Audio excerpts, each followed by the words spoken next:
Ready? Hit it. Yep, here he comes. Riding his trusted steed through the Sierra foothills as he brings you the news. Oh yeah! Oh yeah! He calls himself Charlie! What you doing, Charlie?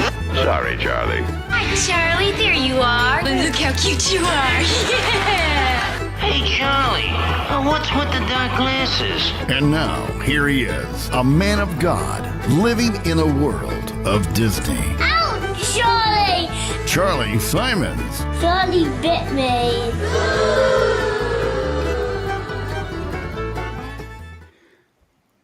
I am Charlie Simons. Yes, indeed, ladies and gentlemen. And now for your dining and dancing pleasure. Do not talk. Talk about two things you're never supposed to talk about, religion and politics. Mark Fincham is my guest on this show. He's right up there. Hero status, Mark Fincham. And when I wrote him through my friend Sam Anthony at Your News, he was talking about Mark Fincham on the show yesterday. And I said, you know how to get a hold of Mark? Can you get me his number? He did. Mark got right back and he goes, yeah, I'll go on with you. I'm like, whoa. Met him, know of him through Take Our Borders Back. He's done some amazing work fighting against the tyrannical left that is aided by my own party. My own fellow Republicans have turned into a dismal, soy-based disaster. Here's a fine example. When Mark Fincham was running for Secretary of State in Arizona, Kerry Lake running for governor, and so on, that clown Chuck Todd on NBC did this report. Watch this.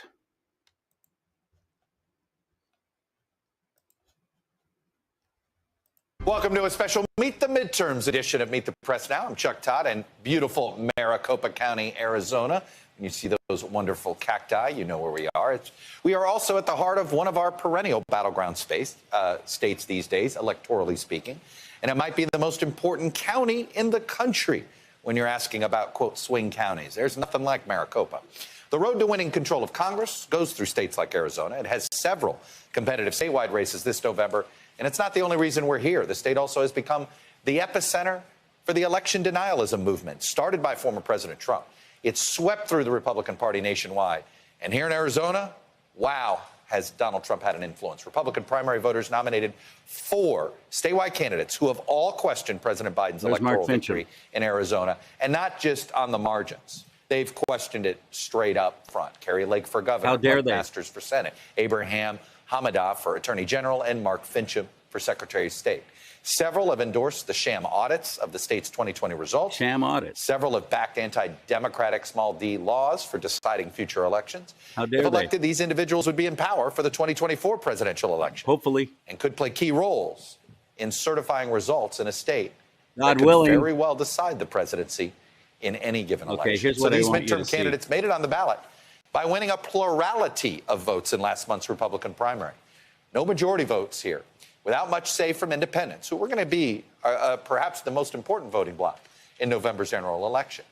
And last night I talked to a group of independent Arizona voters, Get to it, some of Chuck. whom have supported Republican candidates in the past, and they don't like what they see in this current GOP ticket. Okay, why?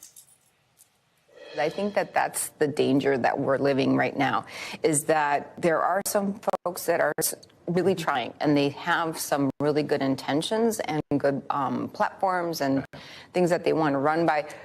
But as a whole, I don't recognize that party anymore. What makes it impossible for me to support them is what they're really promoting is not effective programs or strategies to fix our Oh, problems. you mean the ones that actually They're worked? promoting distrust. And somebody is going to have to tell me. You how mean the ones that worked can, brilliantly for 4 years? Oh, that's enough. Not enough.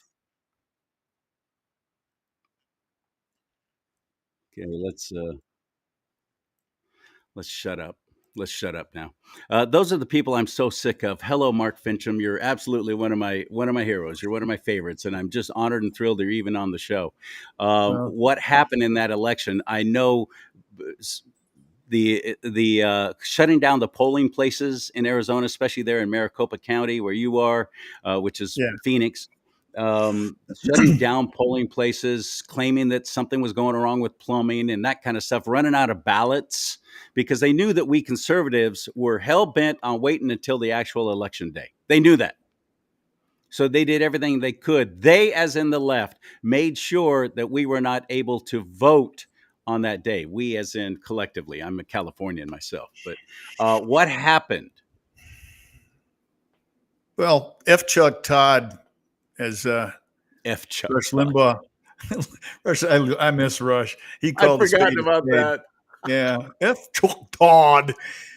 He's in a special class of traitors, individuals who sold their soul for glamour and glory. They collected up some individuals who apparently bought the whole propaganda war. And now, because of the propaganda war that was unleashed on Maricopa County specifically in 2022, we have this notion that, you shouldn't audit elections because that undermines the people's confidence. No, what undermines the people's confidence is shutting down machines and making it so that the machines misread ballots at 7,000 every half hour. But you didn't hear Chuck Todd talking about that. You didn't hear Chuck Todd come in and talk about, Fincham and Lake and their team found that somebody had gone into the software that Maricopa County used, not just in 2022, but 2020, and altered the software, thus voiding the EAC certification. That'd be the electronic assistance, the election assistance folks in Washington, D.C., which, by the way, was supposed to be a very short-term assignment. The Election Assistance Commission somehow is one of those federal programs that will be forever funded until the collapse of the republic. But we have evidence, that we're people like that call us election deniers. We never denied that there was an election. That's what I always say too. Oh no, I don't. They rolled out. I deny it was fair and honest. They rolled out this narrative the instant things went sideways, and at the moment somebody asked a question, well, that was to crush dissent. So, I'm reminded, I've told this story several times on a plane trip back from one of the cities out east. I watched the movie Napoleon with Joaquin Phoenix.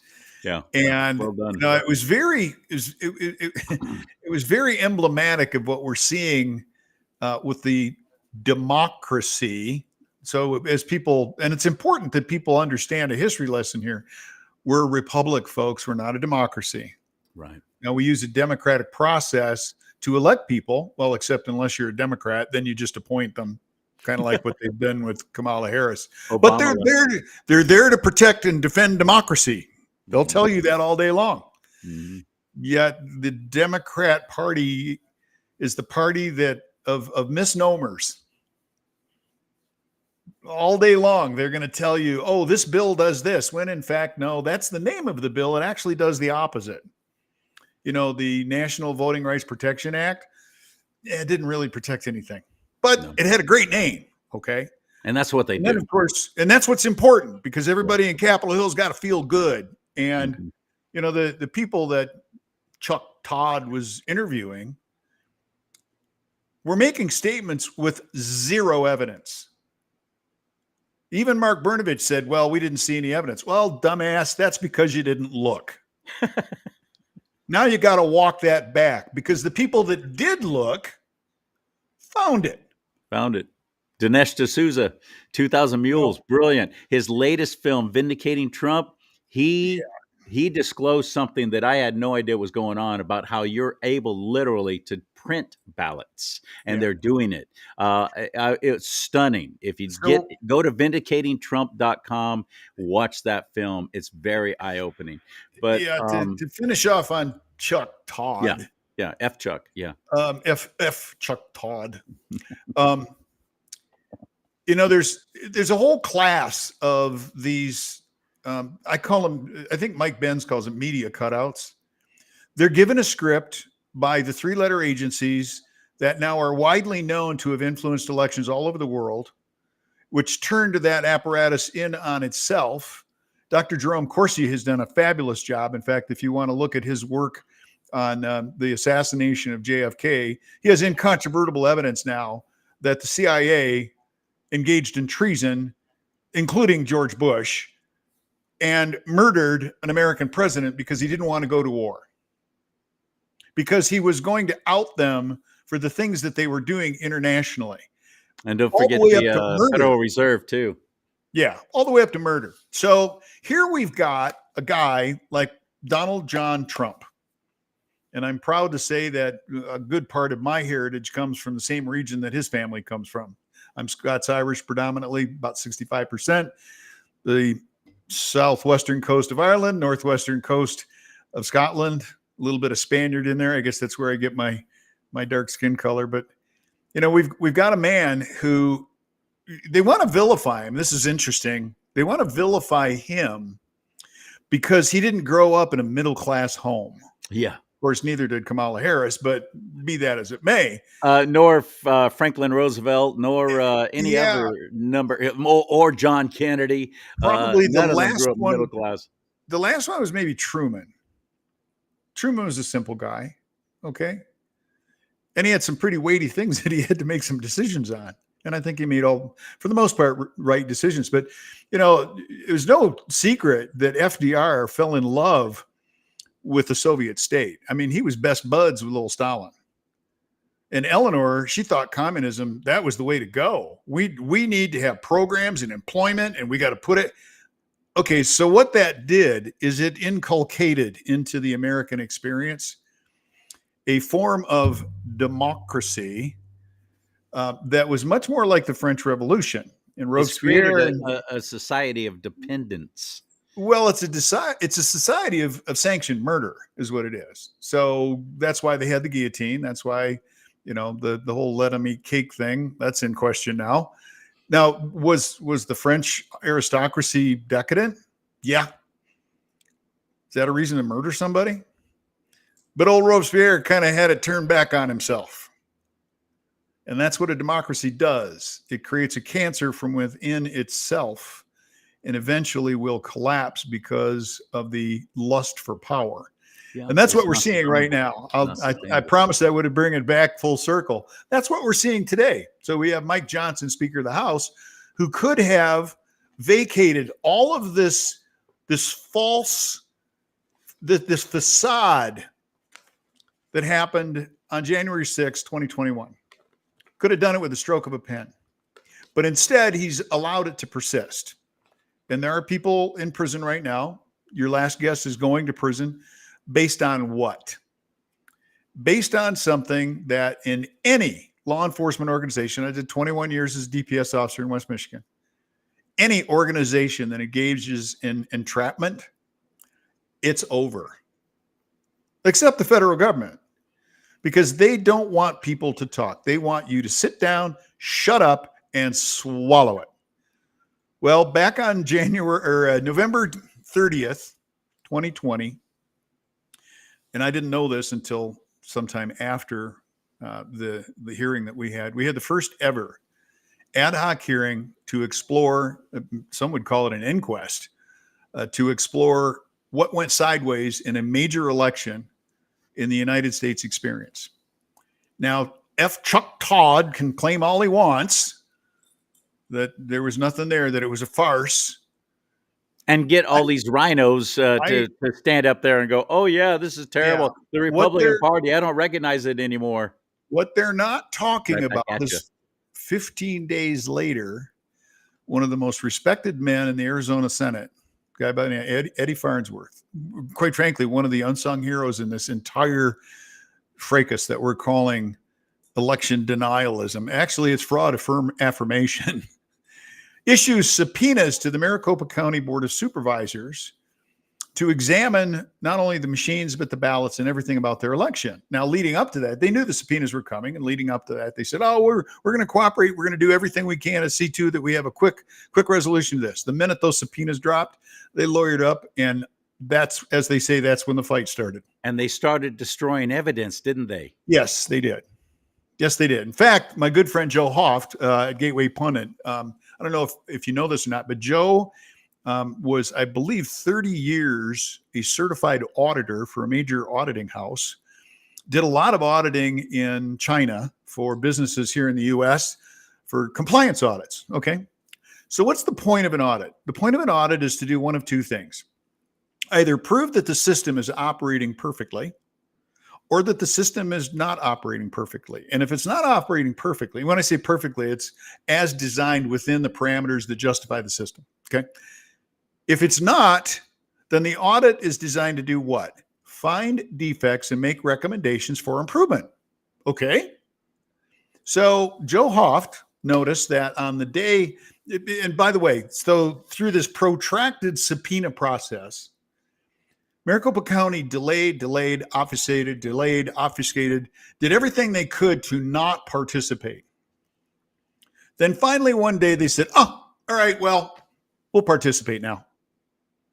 After they had roughly we destroyed a bunch of evidence. 6 to 8 weeks to manufacture things. Now, a lot of people will say, oh, this is all conspiracy theory, but, massive farm fire out on the west side at an egg farm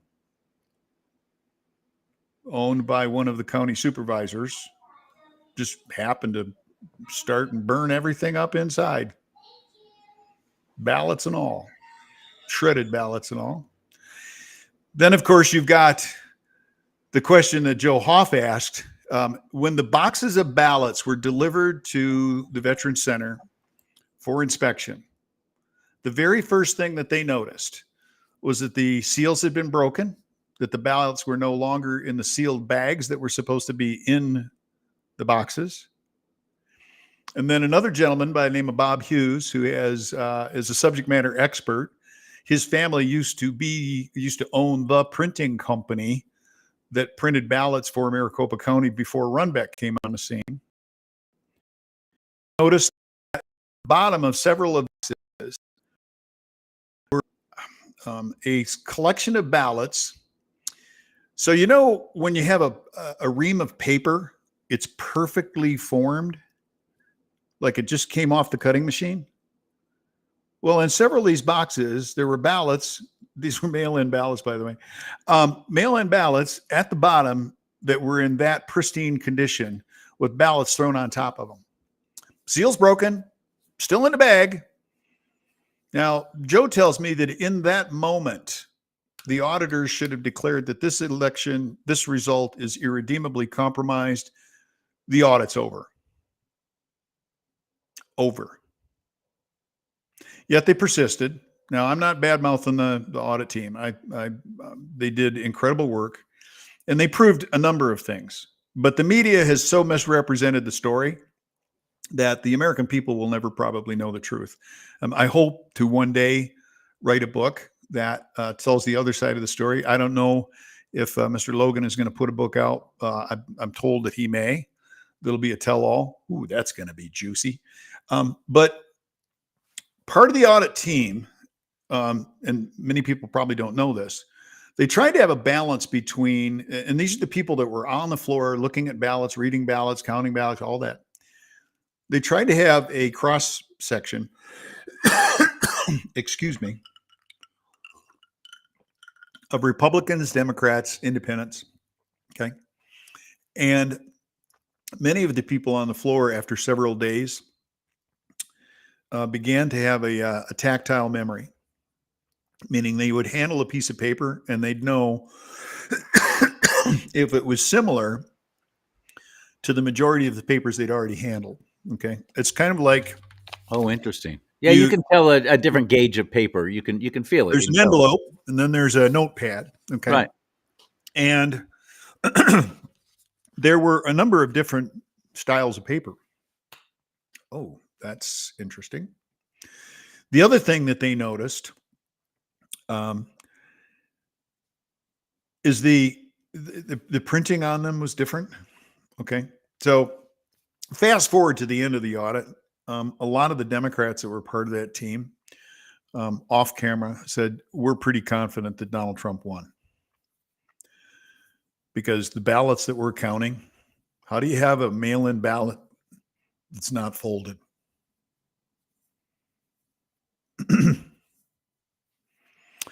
So I can't hear you. Yeah, because it is sent to you in an envelope already folded. And it's not like you can make it perfectly. You're never going to be able to get rid of that crease completely, are you? Yeah. Yeah. So, to have this group of script readers that go on camera and call individuals who are doing the grundune work of looking at process, looking at code, if we weren't over the target, ask yourself this question: why would they spend hundreds of millions of dollars to prevent a hand count compared to the machine count? Answer that one, Chuck. You can't. So then we have judges who have been participatory in the process, not allowing cases to be heard. So there's these arguments, well, it's latches, you waited too long, or it's not ripe, which means the case isn't ready, or the catch-all, you don't have standing. All right, time out.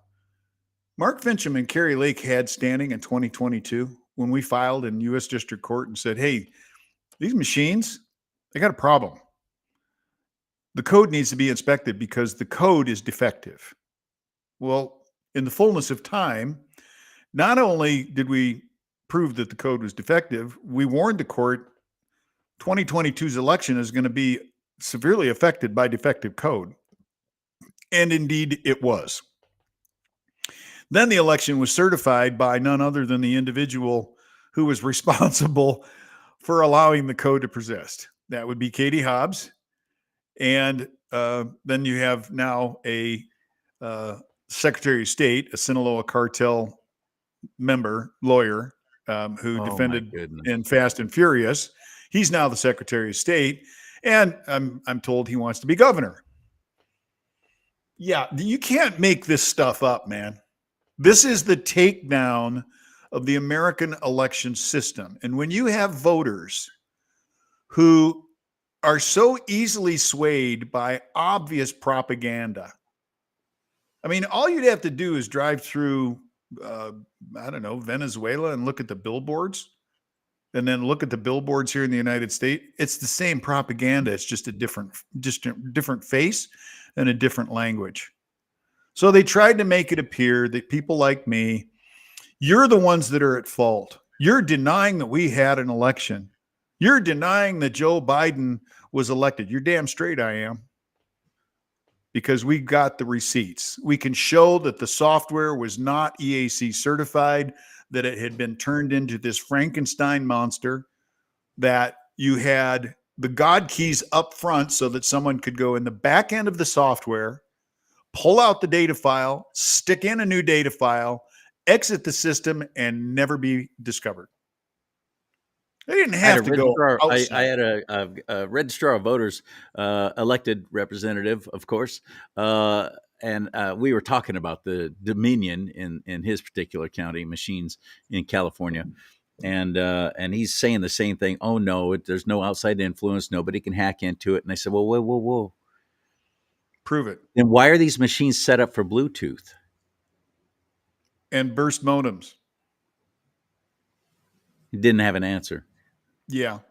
So here's a I don't have my, if I'd have known that we were going to go down the prove it path, I'd have gotten my prove it hat.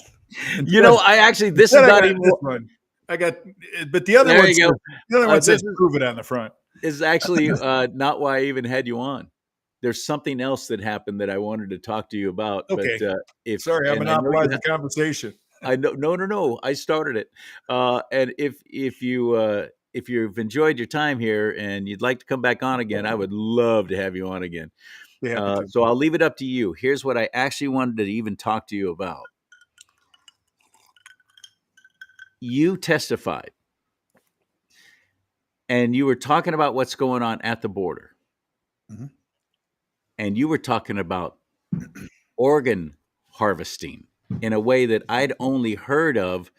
You shotgun blast in that room as you unloaded. Here's what's really going on, you idiots. Here's why there's 300,000 children missing. You're not going to find them again because they're not alive. So that's what I actually wanted to talk to you about. So I'll leave it up to you. We can continue here, or we can pick it up and try this again sometime in the future, because I know you got a limited amount of time today. Yeah, so that I know the context, were you a part of the discussion where I opened with the Chinese proverb, talk does not cook rice? No, but I've heard you speak before through Take Our Borders Back. I was actually on that convoy that came from California out to Arizona, and then from there went to Texas. So I'm very familiar with your work, and I've seen a lot of what you've done when you're doing your public speaking thing. But all right, we can dive into that. Okay. So I'm the executive director of the Election Fairness Institute. Now, that was stood up back in 2018 under a different name. We shifted gears in 2021, late 2021, and began looking at election process. Part of that was election campaign financing. And we started to see this insane amount of money that's coming through organizations like Act Blue and Arabella. And I mean, we're talking about billions of dollars coming into the election system. Mm-hmm. All right. Mark Zuckerberg may have a lot of money, and he may not be the brightest guy in the world, but he's bright enough to know that he's not going to throw his own money at something unless he has to. $500 million to put up election boxes or collection boxes all over the country. Is that not interfering with the U.S. Postal Service? I thought that was a felonious crime. No, it's not. There's a lot to it. And first of all, why would you mail your ballot in when the Postal Service unions have endorsed Kamala Harris? Right? Yeah. But the three people that they interviewed with Chuck Todd probably have no problem with mailing their ballots. Mm-hmm. It's all good. There's no problem here. No. So as part of our research project for money laundering, we were looking at some of the connections between Scottsdale, Arizona, Nashville, Tennessee, Little Rock, Arkansas. These are city names that, Al Gore, Hillary Clinton. I've maintained for a very long time that the Democrat Party is an ongoing criminal enterprise, and I think that it's probably the biggest racketeering case in the history of the United States. Yeah. But then again, that's the same kind of party that brought us the Civil War. Yeah. And the KKK, Jim Crow laws. Yeah. And they want to try and project that onto the Republican Party because they can't stand to look at themselves in the mirror. And this goes back to a long-standing propaganda war that originated during the Civil War and has somehow morphed into this, we're the party of the downtrodden. No, you're the party that stands on the neck of the downtrodden. Right. And you have ever since 1879. So, but I digress. One of the things that we found, so James O'Keefe was doing some really good work with smurfing. Okay. But there's a difference between retail fraud, that's the smurfing thing. You find a bunch of people, you poke a little bit of money into their name, it's avoiding campaign finance requirements. Then we have wholesale, where you have one or two actors that furnish hundreds of millions of dollars. Now, just 4 individuals within Act Blue, this is now in the wind, I guess I can talk about it. We've got 4 individuals that are officers at Act Blue over the last, I believe, 4 election cycles, have generated $168 billion in mortgage fraud by reselling homes and bringing money in from hard money lenders. So there's a difference between a mortgage bank and a hard money lender. Hard money lender is somebody who's got cash. They're willing to accept a mortgage. They'll give you the money and you make good on it as whatever the terms and conditions are of your agreement. Not like Chase, Wells Fargo, Bank of America. Very different. No, these are venture capitalists, basically. private Well, they could investors, be. real estate They could trusts, and be. so on, right? Yeah. They could be, or they could just be Lupe coming across the border with a satchel of cash too. Okay. But during the course of that, we found an intersection between campaign finance violations and the massive amount of money that's being run and the business interests of the people who were engaged in the crime, which led us down the path of, oh my gosh, this is child sex trafficking. This is human slavery trafficking. And the U.S. government, Alejandro the traitor Mayorkas, has become a white glove delivery service for the perverts and the murderers who want to take people and disappear them. So Right. not only do we have children who are being trafficked for sex crimes and perhaps slavery, you're going to be my housekeeper if they're lucky. We also have uncovered witnesses that have told stories about children being held against their will and fed, and then they disappear. One of those individuals has been able to tell us about a town called Matamoros, south of the United States in Mexico, where he could take us to a place where a deep grave with many, many, many, many, many children's bodies where organs have been harvested from them. Yeah, their body And they cavity were thrown into a empty. pit. So here in the United States, when we have children who are chained and fed, the question becomes, what is their eventual demise? Because it ain't going to go well. And all of this has been done at the hands of the Biden-Harris administration. Yep. We have a corrupt Department of Homeland Security leader. Now, I will tell you, there are some damn strong Boy Scouts in HSI.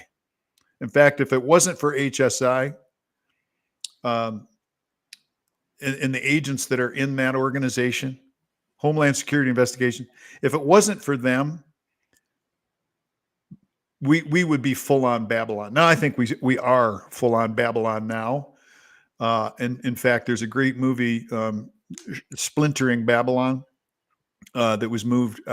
Jim Grunwig, I think, is the producer for that.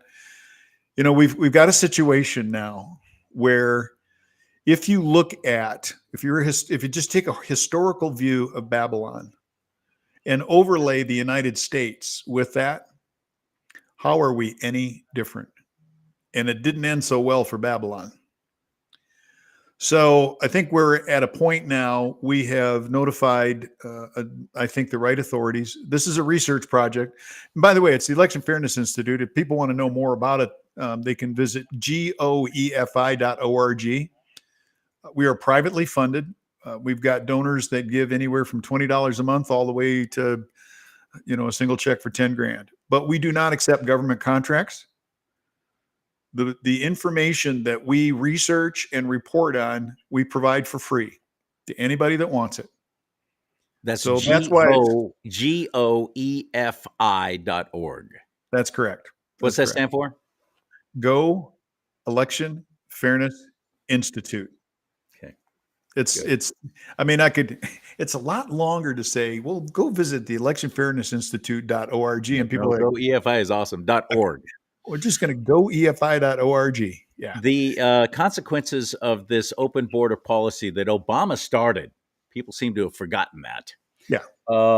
And then Biden, it was like, okay, well, pull out all the stops because we can't have this happen again with what happened with Trump. That was an anomaly. We couldn't stop it. We didn't expect it. We were arrogant asses like we always are. We thought for sure that Hillary was going to be a given to waltz right in, and it was going to be the third term of Obama. Well, 4 years later, we had the third term of Obama through Biden. That's so obvious.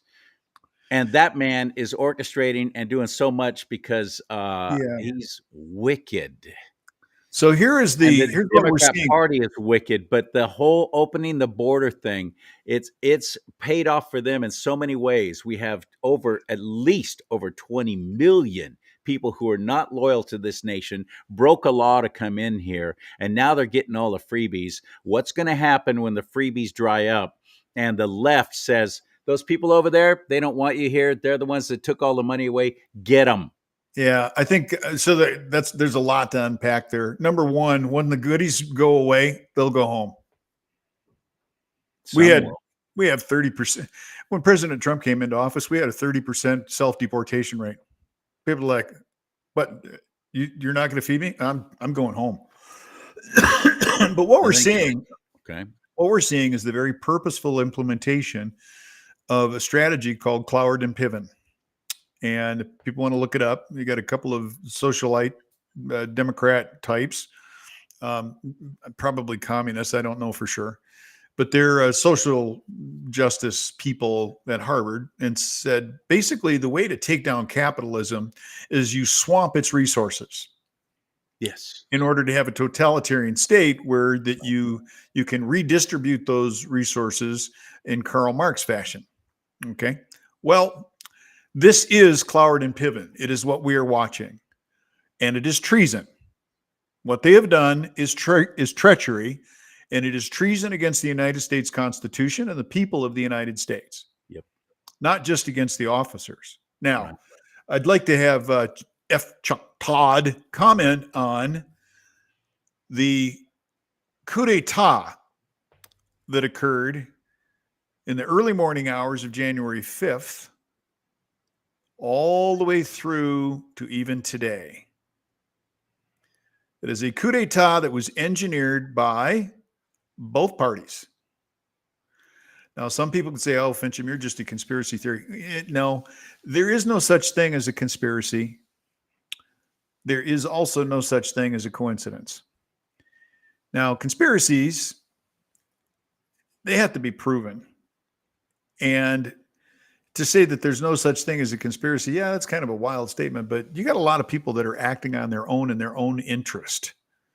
Now, when you have people that come together and act in concert and engage in illegal activity, that's racketeering. And right now we have the biggest racketeering case in the history of mankind that is playing out across the United States. And unfortunately, there are people who are unwitting criminals. People that, they've been told, well, you just need to do this and it'll all be good. Well, no, it's a violation of law. What you're doing is taking action against your countrymen. And it's not going to end well for you. So for those of us that are engaged in the Boy Scout good fight, we're looking for election process defects, and it's a target-rich environment out there today. I have my phone started blowing up about 3:30 this morning, and I'm sure we'll be we're going to be catching fly balls now from now until the end of 2029. I'm pretty sure, but that's okay. God wins. Satan ain't gonna. You're not going to have these children, and I believe that President Trump is a good man. I have full faith that man who has been called everything but a good man. And I started to make the point that, yeah, he might not have grown up in a middle-class home, but he is free of the bondage of owing anybody anything. And as I think through history, and I think about Cyrus, for example, Cyrus didn't owe anybody anything. And that's why he was able to be such an effective leader. Now, we all make decisions. We've all got baggage. I heard a lot of Republican ladies tell me, well, I just can't vote for Donald Trump because of his foul mouth. Really? Do you know how foul-mouthed Kamala Harris is? Do you know how foul-mouthed Joe Biden is? And Obama. And Hillary. Hillary's the worst of them all. Yeah. So I didn't hire a priest. Right. I hired a prize fighter. That's what I say too. I'm not hiring So a pastor. I'm hiring a CEO to run the yeah, biggest corporation in the world. And he's already done it once and was very successful, yeah. bringing us out of the doldrums of 8 years of Obama, who did everything he could to keep us in a downturn with the economy. Well, if they weren't so terrified of what do they see? This is the thing that I find, the vast majority of Americans don't take the time to look beyond the horizon. No. This is a long horizon view. And the question is, what is the real objective? We know short term, the objective is to keep Donald Trump out of office. Why?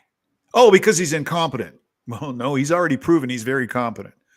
Well, because of Russia. No, actually, that was a criminal enterprise engaged in by the Five Eyes. And by the way, 51 intelligence community officials that also committed treason. And the FBI upper management, which also committed treason. Mm. No, they're terrified of him because they know he knows what they know. The reason they're terrified of Lieutenant General Mike Flynn is because he knows where all the bones are buried. The reason they are terrified of Tom Homan is because he delivers on the things that he commits to. So when you start to look at the Trump administration 2.0, and you hear people like Andy McCabe say, oh, well, I'm terrified of retribution. Hey, Andy, if you hadn't done anything illegal, what do you have to be concerned about? Right. Mark Milley, I'm terrified that I'm going to be court-martialed. Well, that whole consorting with the enemy thing, yeah, that's kind of an important thing. Yeah. Especially in your oath of office, your duty. So, I mean, there's a lot going on in the background. We are on the cusp of either saving the republic or saying goodbye to it. And it all hangs in the balance, not just today, but in the days to follow. Because once Donald Trump re-enters the White House, there's going to be a reckoning. It's a day of retribution. Thank God. No, it's not. No, I don't think it's a day of retribution. It's a day of justice, certainly. Good. But he's going to clean house. And I think, to your point, he's going to approach that as a CEO. You're either doing your job or you're not doing your job. If you don't understand your job, I can understand that. But you no longer have a role here. Goodbye. When you have a company or a corporation in trouble, you bring in the axe man. That's what they call the CEO or a manager who's going to wield an axe and start cutting and getting rid of the waste and making you a profitable venture again. Yeah. That's what you need. That's why I've always been saying I don't want politicians running for office. I'm sick of them. Yeah. I want good business people. I want people like you running for office. I want people like Carrie Lake running for office. That's what this needs, are business people, not politicians. Well, I'm about to be the new state senator from Legislative District 1, Yavapai County, which is north of Maricopa County. And like some of my colleagues, they're not so the power brokers are none too happy that I'm about to re-enter office. Awesome. Got to ask the question, why? What are you so afraid of? Yeah, what are you afraid of? It goes back to, so can we have an audit of that election? Now we had something happen, by the way. This is big. Do we have time for like 5 minutes to tell me a story? Go, brother, go. This is all you, man. Because I'm going to have to run here in about 7 minutes. Okay. A judge by the name of Mike Liberty, U.S. District Court judge appointed by, I believe by President Trump, Arizona U.S. District Court, heard a case of American Encore versus Adrian Fontes.